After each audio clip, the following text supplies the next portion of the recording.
Like, God really gave me those 10 years to find the perfect set of doctors, perfect set of team. And I think God really wanted me to learn during the 10 years of waiting. So it was really a test of faith, a test of trust, and it was really a test of how far can I wait for this perfect time.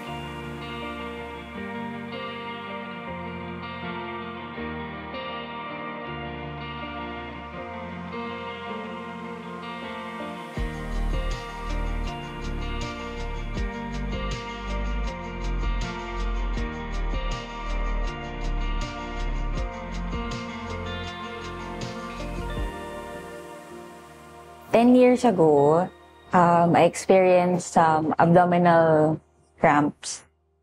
And then what I thought was just a normal abdominal cramps. When I had it checked, it was a tumor inside my right ovary.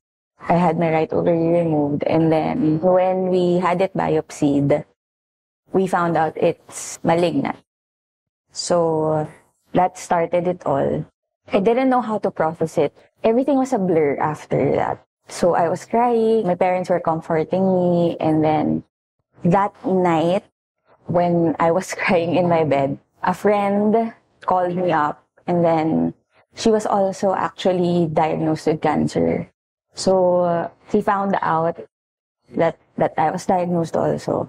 So she called me and then she said, when I was also diagnosed, her first prayer was prayer of acceptance. That's what I did. So while praying, I was praying for acceptance of the cancer. I was praying for strength.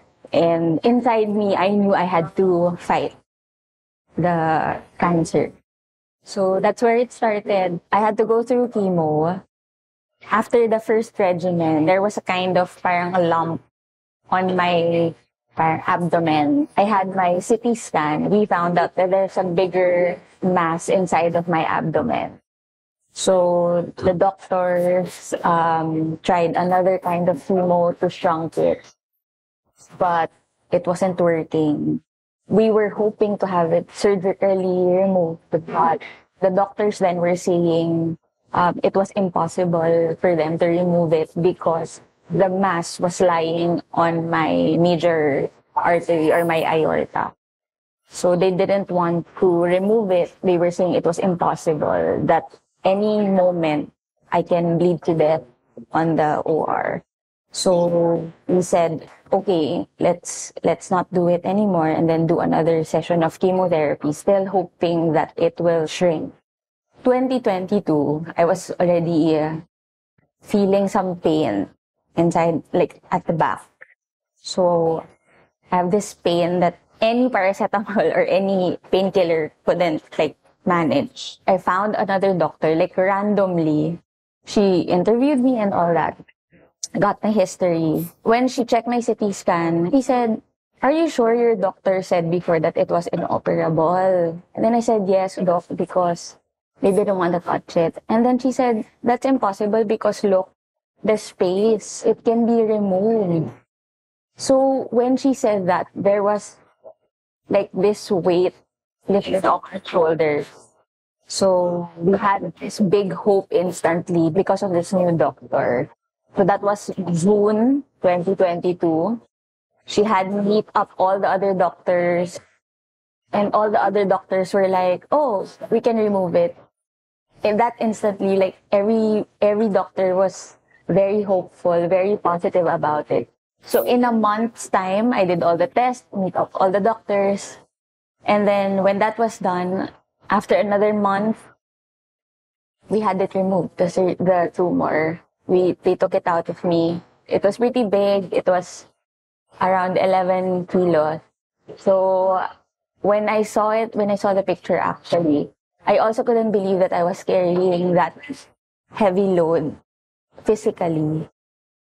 Actually, for the 10 years, every time that I would hit my birthday, that's when I'm thankful the most because I didn't know I didn't know if I'm still going to celebrate another year or if I'm still going to celebrate another Christmas. So every year, our family would always pray our Thanksgiving for the new year. So my prayer would always be like, thank you because, I'm still alive for that year. And I still get to experience another year of being with people that we love. God also sent us a great support system. Our family, our friends, the LOJ community. Ever since I was diagnosed, like I would always hear people, like whenever they approach me, like, we're praying for you. We're always here to support you. So I think that was also something that made me feel loved by God because people were there for us. It was really a blessing. Like God really gave me those 10 years to find the perfect set of doctors, perfect set of team. And I think God really wanted me to learn during the 10 years of waiting. So it was really a test of faith, a test of trust, and it was really a test of how far can I wait for this perfect time.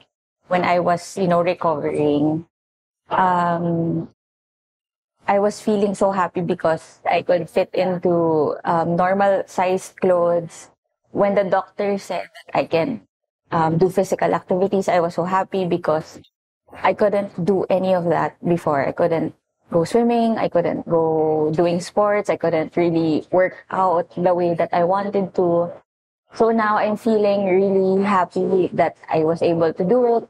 I was able to go travel without, thinking if the people would treat me like I'm a special, like a pregnant person. I was able to go to the beach. I was able to go swimming again. So it was exhilarating to experience normal things that I used to do 10 years ago. Now, I'm still not yet done. I still have to go through another set of treatments, but I am claiming that this is already the last step so that I can really go back to normal routines in my life. So I said to myself, if I was able to wait for 10 years, why not for a few months more? For those who are experiencing sickness or any disease or illness, I pray that you have that prayer of acceptance inside of you. The more you accept it, the more it's easier for you to go through the trials that the Lord will be giving you. For those who want to, someone who's going through an illness, please continue to pray for them. Sometimes you don't need to check up on them every day, but your prayer is a big way of helping them already. Keeping them in your thoughts, that's already okay. And again, it's really the prayer that helps the most.